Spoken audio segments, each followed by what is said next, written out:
que tu peux nous parler de cette toile, La nuit du chien jaune? Oui, parce qu'en fait, c'est donc une expérience qui est venue, parce que quand je suis dans les petits griffouillis, je suis vu dans les tons ocre, il y a très peu de couleurs, c'est presque la transparence, et tout d'un coup, je me suis dit, bon, maintenant, je m'ennuie très vite, moi, donc il faut que ça bouge, et que j'expérimente des choses que je ne sais pas faire.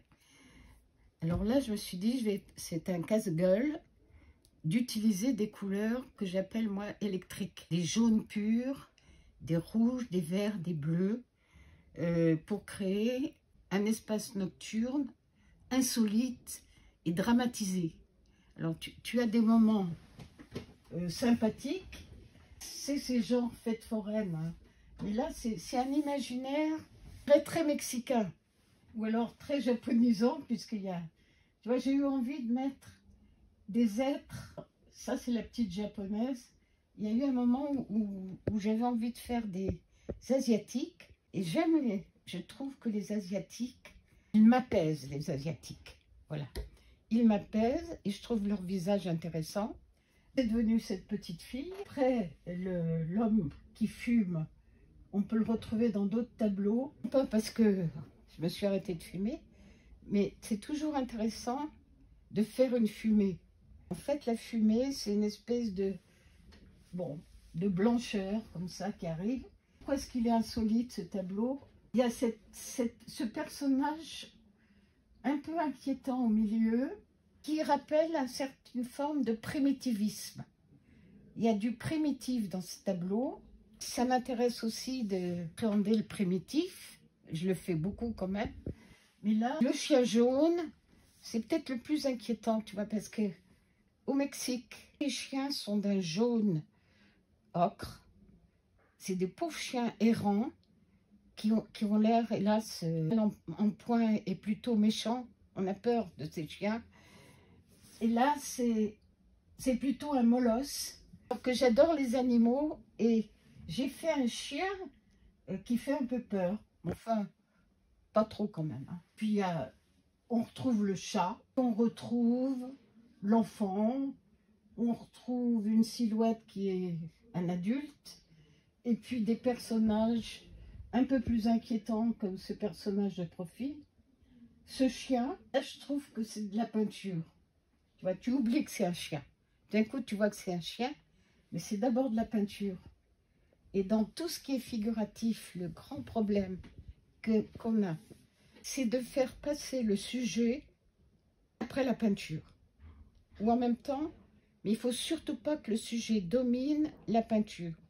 Car là, ça devient anecdotique ou illustratif. La peinture doit être plus forte que le sujet. Tout est une question de pictural.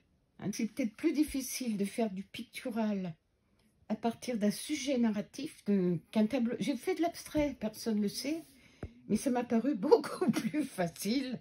L'abstrait, avec peu de choses, on peut faire en effet des chefs-d'œuvre. Et c'est là qu'on voit toute la différence entre ceux qui aiment travailler l'humain. Et moi, j'ai besoin de l'humain parce que je crois que j'ai vraiment besoin des humains à tous les niveaux, hein.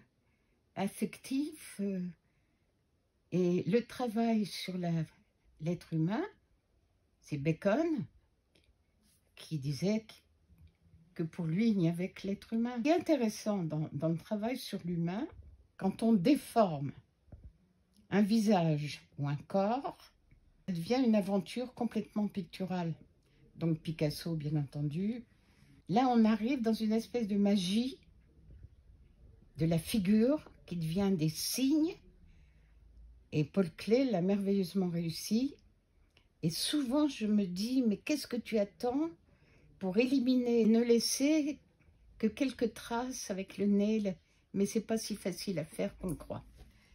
Donc je dirais que moins on fait, plus c'est difficile, parce que faut que tout soit dit en quelques traits. Et Paul Klee, dans ses visages, dans ses têtes, avec quelques traits, il nous apporte une merveille. C'est une peinture différente des autres parce qu'elle est outrancière dans la couleur. Et c'est difficile de travailler la couleur. On a autant de couleurs fortes et vives. Donc, c'est aussi un défi. Comment s'en sortir quand on choisit des couleurs très fortes pour que ça ne se tue pas l'une l'autre. Donc, c'est un travail de peintre. C'est ça qui est intéressant, c'est de trouver à chaque fois une solution pour que la peinture soit vivante et ne soit pas ratée, tout simplement. Une peinture ratée, ça se voit tout de suite pour moi.